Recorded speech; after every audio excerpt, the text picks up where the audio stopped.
भारत का पहला smart anti rifle weapon को अभी तेजस में इंटीग्रेट करने की कोशिश किया जा रहा है। यूनाइटेड स्टेट्स से 2 MQ-9 ड्रोन्स को लीज पर लेके ऑपरेट करने के बाद भारत की तरफ से अभी जल्दी से ही 30 प्रेडेटर ड्रोन को खरीदने के लिए ऑर्डर को प्लेस किया जाने वाला है।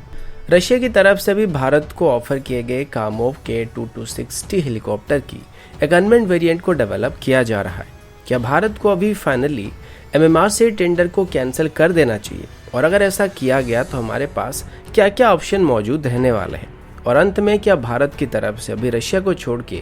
यूक्रेन से R-27 मिसाइल को खरीदने का फैसला किया गया है। ऐसे ही कुछ और खबरों के बारे में हम आज की वीडियो में बात करने वाले हैं। नमस्कार दोस्तों, मेरा नाम है अंशुमन नायक और आप सभी का बहुत बहुत स्वागत है इंडियन डिफेंस न्यूज के डिफेंस टॉक सीरीज में, जहां पर हम रोज नए डिफेंस अपडेट्स के बारे में बात करते हैं। तो चलिए देर न करते हुए आज की वीडियो शुरू करते हैं। आज की पहली update smart anti rifle weapon को लेके है। 100 यानी कि स्मार्ट एंटी राइफल वेपन को मेनली दुश्मन की एयरस्ट्रिप को टारगेट करने के लिए डिजाइन किया गया था। इसको पूरी तरीके से DRDO की तरफ से इंडिजिनसली डेवलप किया गया है और अभी तक इसको इंडियन एयरफोर्स की जैगुआर डीप स्ट्राइक एयरक्राफ्ट और हॉक जैसे एयरक्राफ्ट से टेस्ट किया जा चुका है। इसकी टेस्टिंग को लगभग 2016 से शुरू किया गया था और पिछले साल डिफेंस मिनिस्ट्री की तरफ से इसको इंडियन एयरफोर्स में शामिल करने के लिए क्लियरेंस दिया गया था और अभी अननोन अमाउंट में इसकी कुछ यूनिट को इंडियन एयरफोर्स में शामिल भी किया गया है। अभी HAL की तरफ से तेजस में भी स्मार्ट एंटी राइफल वेपन को इंटीग्रेट करने की कोशिश किया जा रहा है। वैसे तेजस की वेपन पैकेज में पहले से ही 100 को शामिल किया गया था, लेकिन ऑफिशियली अभी तक इसको तेजस में इंटीग्रेट नहीं किया गया था। अभी HAL की तरफ से तेजस की LSP यूनिट्स में इसको इंटीग्रेट करने की कोशिश किया जा रहा है और मे भी इसी साल के एंड तक इसकी पहली टेस्टिंग को किया जा सकता है। वैसे अभी DRDO smart anti rifle weapon की एक एडवांस वेरिएंट को भी डेवलप कर रही है, जिस पर बेहतर इलेक्ट्रो ऑप्टिकल और इंफ्रारेड सेंसर मौजूद रहने वाले हैं, जिस वजह से इसी अपने आप ही अपने टारगेट को ट्रैक कर पाएगा। साथ ही इसकी जैमिंग रेजिस्टेंस भी बेहतर होने वाला है। अब इसकी रेंज को इंक्रीज किया जाएगा नहीं, इस पर तो कोई क्लियर डाटा नहीं दिया गया, लेकिन फिलहाल इसकी रेंज लगभग 100 किलोमीटर तक बताया जाता है। लेकिन उम्मीद है कि इसकी नई वेरिएंट में इसकी रेंज को 150 किलोमीटर के आसपास इंक्रीज किया जा सकता है, लेकिन अभी तक ये बात पूरी तरीके से कंफर्म नहीं हुआ है। अगला अपडेट MQ-9 रीपर या प्रेडेटर ड्रोन्स को लेके है। आप सभी को पता होगा कि 2019 में जब ट्रम्प गवर्नमेंट था तो उस दौरान भारत को 30 MQ-9 ड्रोन को सप्लाई करने के लिए अप्रूवल दिया गया था, लेकिन बीच में बजट की इशू होने की वजह से अभी तक इस डील को भारत की तरफ से आगे बढ़ाया नहीं जा रहा था। लेकिन पिछले महीने एक रिपोर्ट सामने आया था जिसमें नेवी की तरफ से डिफेंस मिनिस्ट्री के पास एक लेटर को भेजा गया था, जिसमें जल्दी से ही इन ड्रोन्स को एक्वायर करने के लिए रिक्वेस्ट किया गया था। आज इसको लेकर कुछ रिपोर्ट सामने आया था जिसमें बताया गया कि अभी डिफेंस एक्विजिशन काउंसिल की तरफ से जल्दी से इस पर एक मीटिंग को बुलाया जाने वाला है और जल्दी से इस डील को क्लियर करने की बात सामने आई है। ऐसे अभी टोटल 30 ड्रोन को खरीदा जाएगा और इस डील की कीमत लगभग $3 बिलियन के आसपास होने वाली है। इनमें से हमारी तीनों सर्विस में 10-10 ड्रोन को इंडक्ट किया जाएगा। और प्रेडेटर ड्रोन की बात करें तो इनको अब तक काफी सारे सक्सेसफुल मिशन में डिप्लॉय किया जा चुका है, जो कि सर्वेलेंस से लेकर आर्म स्ट्राइक भी कर सकते हैं। इन ड्रोन की सबसे बड़ी खासियत ये कि लगातार 48 घंटे तक उड़ान भर सकते हैं और एक ही बार में लगभग 6000 नॉटिकल मील की डिस्टेंस को कवर कर सकते हैं। इसमें 9 हार्ड पॉइंट मौजूद है जिनमें ये अलग अलग तरह के पेलोड को कैरी कर सकता है, जिसमें हम अलग अलग तरह के पेलोड और एयर टू ग्राउंड मिसाइल को वेपन को इंटीग्रेट कर सकते हैं और ये लगभग 2 टन के आसपास वेपन को कैरी कर सकता है। अभी पिछले 1 साल से भारत की तरफ से 2 प्रेडेटर ड्रोन को भी लीज पर लेके ऑपरेट किया जा रहा था और इनकी परफॉर्मेंस को चेक करने के बाद अभी फाइनली इनको खरीदने का फैसला किया गया है।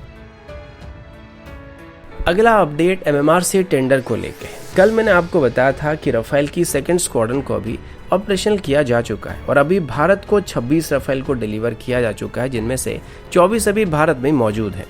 और अगले साल की जनवरी या फरवरी के बीच ही हमको सभी 36 राफेल को डिलीवर कर दिया जाएगा। इसके बाद डसॉल्ट की तरफ से भारत को फॉलो ऑन ऑर्डर के तौर पर एडिशनल 36 राफेल को भी ऑर्डर किया जा रहा है और साथ ही अभी राफेल को भारत में ही मैन्युफैक्चर करने के लिए डसॉल्ट की तरफ से प्रपोजल दिया जा रहा है, लेकिन अभी तक इसको लेकर कोई भी डिसीजन भारत की तरफ से नहीं लिया गया। अभी अगर इंडियन एयरफोर्स की सिचुएशन को देखा जाए तो ये बिल्कुल सही वक्त है जहां पर हम एडिशनल राफेल के लिए फॉलो ऑन डील को साइन कर सकते हैं, क्योंकि आप जानते हैं कि इंडियन एयरफोर्स की स्क्वाड्रन अभी 30 के आसपास मौजूद है और अभी हमारे पास दो फ्रंट की सिचुएशन है, जिनमें से सिर्फ राफेल एक ऐसा एयरक्राफ्ट है जिसके पास चाइना की J-20 के साथ एंगेज होने की कैपेसिटी है। अब पाकिस्तान की बात ना ही करे तो बेहतर है, क्योंकि अभी सुखोई में भी लॉन्गर रेंज वाले मिसाइल लग चुके हैं जो कि 120 से 130 किलोमीटर तक स्ट्राइक कर सकते हैं और अभी पाकिस्तानी एयरफोर्स की एमराम मिसाइल को आसानी से काउंटर कर सकते हैं। लेकिन J-20 के खिलाफ ये थोड़े मुश्किल में पड़ने वाले हैं। अभी MMRC टेंडर की बात करें तो अभी अगर इस टेंडर को फुल स्पीड में आगे बढ़ाया जाता है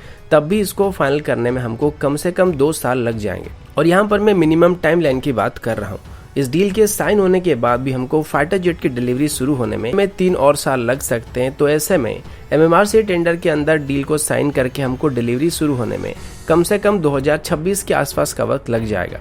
पर अभी अगर भारत एडिशनल राफेल जेट के लिए ऑर्डर को प्लेस करता है या फिर फॉलो ऑन ऑर्डर को साइन करता है तो आगे चल के भी राफेल की डिलीवरी जारी रहने वाली है और 2025 के आसपास हमको 36 और राफेल डिलीवर कर दिया जाएगा। और वैसे भी MMRC टेंडर में राफेल के अलावा अगर हम कोई दूसरा एयरक्राफ्ट खरीदने के लिए जाते हैं तो इसमें हमें काफी नुकसान होने वाला है, क्योंकि तब हमारे पास काफी वेराइटी के फाइटर हो जाएंगे या फिर अलग अलग ओरिजिन के फाइटर हो जाएंगे। इससे अच्छा है कि अभी एडिशनल 36 राफेल को खरीदने के बाद हम MMRC टेंडर को कैंसिल करके बाकी बचे फाइटर जेट की जगह में हमारी इंडिजिनस सिस्टम को इंडक्ट करना शुरू कर सकते हैं, जिसमें या तो तेजस MK2 को इंडक्ट किया जा सकता है या फिर ओमनी रोल कॉम्बैट एयरक्राफ्ट को इंडक्ट किया जा सकता है। अब हालांकि Indian air force twin engine deck based fighter की एयरफोर्स वेरिएंट यानी कि omni role combat aircraft programme को प्रेफर नहीं कर रहा है, लेकिन अगर इसको वक्त रहते डेवलप किया जाता है तो यह राफेल से भी बेहतर स्टैंडर्ड का फाइटर हो सकता है और मीडियम वेट कैटेगरी की फाइटर जेट की रिक्वायरमेंट को पूरा करने के लिए एक सुइटेबल ऑप्शन होने वाला है। यानी कि MMRC टेंडर की जगह पर हम इंडिजिनस फाइटर जेट को भी यहाँ पे इंडक्ट कर सकते हैं, लेकिन इसी बीच बनने वाली टाइम गैप को मेंटेन करने के लिए अभी एडिशनल राफेल को खरीदा जा सकता है। लेकिन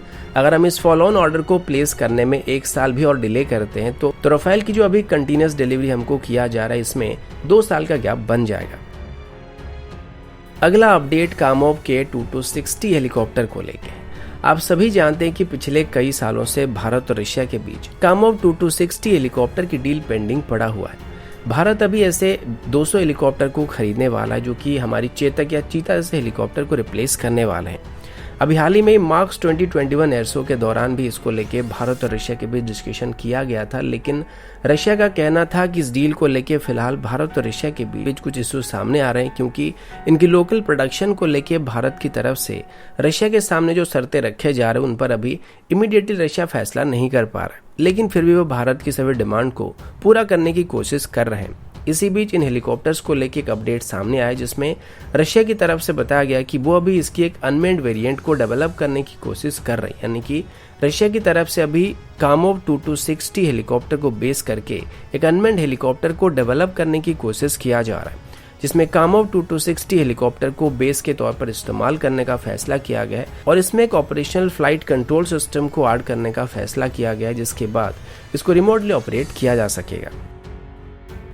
अगला अपडेट R-27 मिसाइल को लेके। R-27 मिसाइल की बात करें तो ये एक रशियन ओरिजिन फॉक्स 1 कैटेगरी का मिसाइल है, जिसको इनिशियली 60s के दौर में डेवलप करना शुरू किया गया था और लेट 80s के दौर में इसको इंडक्ट करना शुरू किया गया था। मेनली जितने भी रशियन ओरिजिन फाइटर जेट हैं उन सभी में इसका इस्तेमाल किया जा सकता है। भारत की बात करें तो भारत इनको मेनली अपनी Su-30 MK फाइटर जेट में इस्तेमाल करता है या फिर MiG-29 में भी इसका इस्तेमाल किया जा सकता है। ये एक मीडियम रेंज की BBR मिसाइल है, लेकिन फिलहाल इसको हम मॉडर्न जनरेशन की BBR मिसाइल के साथ कंपेयर नहीं कर सकते हैं, क्योंकि फॉक्स 1 कैटेगरी की मिसाइल की एक दिक्कत ये है कि जब इनको फायर किया जाता है तो जब तक ये अपने टारगेट को हिट नहीं करता है तब तक पेरेंट एयरक्राफ्ट को टारगेट के ऊपर रडार को लॉक करके रखना पड़ता है। इसके बारे में मैंने एक सेपरेट वीडियो में डिटेल में बताया था कि मिसाइल कितने टाइप के होते हैं और फॉक्स 1, फॉक्स 2 या फॉक्स 3 कैटेगरी मिसाइल क्या होते हैं। आप चाहे तो वो वाला वीडियो भी देख सकते हैं। अभी यूक्रेन की एक कंपनी है जिसकी तरफ से ये क्लेम किया जा रहा है कि उनको अभी किसी एशियन कंट्री की तरफ से R-27 मिसाइल को सप्लाई करने के लिए ऑर्डर को प्लेस किया गया। इस कंपनी का नाम आर्थेम है, जो कि इनिशियली R-27 मिसाइल की डेवलपमेंट के साथ जुड़े हुए थे और इनके डायरेक्टर का कहना है कि अभी उनके कंपनी को किसी एशियन कंट्री की तरफ से $200 मिलियन के कॉन्ट्रैक्ट दिया गया, जिसमें वो आने वाले 15 सालों तक उस कंट्री को R-27 मिसाइल को सप्लाई करने वाले हैं। अब कुछ मीडिया का कहना यह है कि मे बी ये कस्टमर भारत हो सकता है, लेकिन जहां तक मुझे लगता है कि ये भारत नहीं होने वाला है, क्योंकि हाल ही में ही भारत की तरफ से रशिया से R-27ER और R-27ET मिसाइल को खरीदा गया था, जो कि इन मिसाइल की एडवांस वर्जन है। और इनकी रेंज भी 120 से 130 किलोमीटर के आसपास है। तो हम यूक्रेन की किसी फर्म से इन मिसाइल को क्यों खरीदेंगे, जबकि जरूरत के वक्त रशिया की तरफ से तुरंत ही हमको इन मिसाइल को डिलीवर कर दिया गया था। और अभी R-27 की बेस वेरिएंट को यूक्रेन से खरीदने का कोई मतलब नहीं बनता है। साथ ही भारत अभी धीरे धीरे रशियन ओरिजिन मिसाइल्स को रिप्लेस करने की कोशिश कर रहा है, क्योंकि रशियन ओरिजिन मिसाइल जो होते हैं वो अपने सेल्फ लाइफ पूरा होने से पहले ही खराब होने लगते हैं, जिस वजह से भारत अभी ज्यादातर यूरोपियन ओरिजिन वेपन और इंडियन सिस्टम को इंट्रोड्यूस करने की कोशिश कर रहा है। तो हम भला पुराने R-27 मिसाइल को आने वाले 15 सालों तक इम्पोर्ट क्यों करेंगे, क्योंकि 2027 के बाद वैसे ही भारत की तरफ से रशियन ओरिजिन मिसाइल को रिप्लेस करने की प्लानिंग किया जा रहा है। तो दोस्तों अभी के लिए इतना ही, मिलता हूं आपसे अगले वीडियो में, तब तक के लिए जय हिंद, वंदे मातरम।